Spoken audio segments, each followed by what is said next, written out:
Բարև ձեզ։ Ուզում եմ անդրադառնալ երեք Երևանում տեղի ունեցած ողբերգական դեպքի, երբ ուրեմն 4 ծառը մայրուղում կոտրվեց եւ մահվան ելքով ուրեմն դեպք տեղի ունեցավ։ Շատ կարևոր եմ համարում մեկ փաստ, որ հիմա ամբողջ ուրեմն հանրային դաշտը մանիպուլացվում է, թե երկու անգամ կանաչապատում եւ շրջակա միջավայրի պահպանության հողակի մասնագետները եկել են եւ իրենց թույլ չեն տվել, որ հատեն այդ 4 ծառը, որը բացարձակ չոր է եւ դա պարզ երևում է բոլոր նկարերում, այնքան հին ժամանակներից է չոր, որ արդեն ամբողջությամբ կեղևազրկված է։ Եվ նաև ընթացքն է նկարված եւ ես կտեղադրեմ նաև այս ուրեմն իմ խոսքից հետո առաջին հենց գրառմամբ եւ երևում է ինչպես է ընկնելուց 1000 կտոր լինում։ Հիմա հարց եմ ուզում տամ, ինչպես պատահեց, որ հազարավոր ծառեր կանաչ վիճակում ուրեմն հատվում են Երևանի փողոցներով, ուրեմն այն հատվածում, որտեղ բազմամարդ է եւ սրճարաններ են եւ մարդիկ են եւ կարելի էր այդ ամենը ուրեմն պաշտպանել, չկարողացան պաշտպանել եւ խոչընդոտել եւ նույնիսկ ավագանու անդամները Թումանյան փողոցում, որոնք որ ծառերն էին պաշտպանում, հայտնվեցին ոստիկանության վեճի հետևանքով հայտնվեցին ոստիկանության ուրեմն բաժնում միջև գիշեր։ Իսկ այս ամայի տարածքում գտնվող ծառի համար փաստորեն քաղաքացիները թույլ չտվեցին եւ դա ստացվեց եւ նրանք կարողացան պահել եւ հիմա առանց անհարմար զգալու դուք մանիպուլացնում եք թե մարդիկ դեմ են որ ծառահատում տեղի ունենա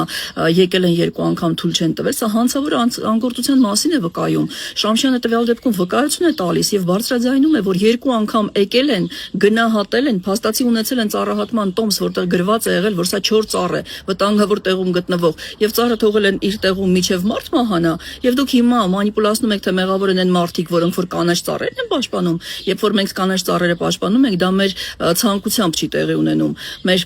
պաշտպանության տակ դրված էր միջազգային ամբողջ գիտական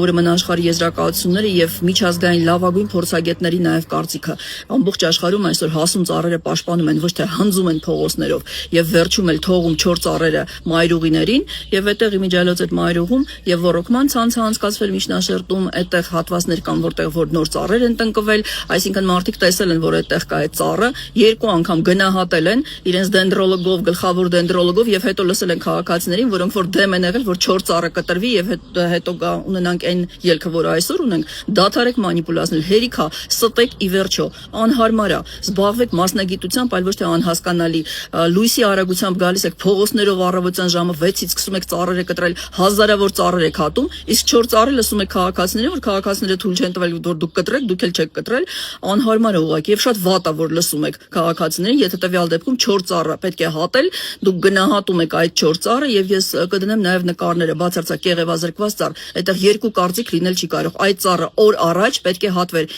ինչպես նաեւ հարյուրավոր ծառեր, որոնք որ Երևանում կան, գնացեք Օղակաձև զբոսայգի մտեք, Չարենց փողոցում ունենք վարդիներ չորացած, որոնք որ ուրեմն ծրված վիճակում են եւ շատ ունենք ծառեր, որոնք որ պետք է հատել, բայց դուք չեք հատում, դուք հատում եք ոչ այն ինչ որ պետք է եւ թողում եք այն ինչ որ հատման ենթակա է։ Սա է ուզում ես ասել եւ չփորձի որևիցե մեկը իմ անունը ուրեմն նշի,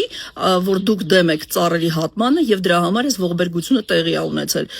Ես այն ժամանակ երբ որ ինքս էլ աշխատել եմ, ես առհասարակ ծառահատում չեմ արել, ես հատել եմ բացառապես 4 ծառերը, որովհետեւ Երևան քաղաքը 4 ծառերից մաքրել է պետք։ Իսկ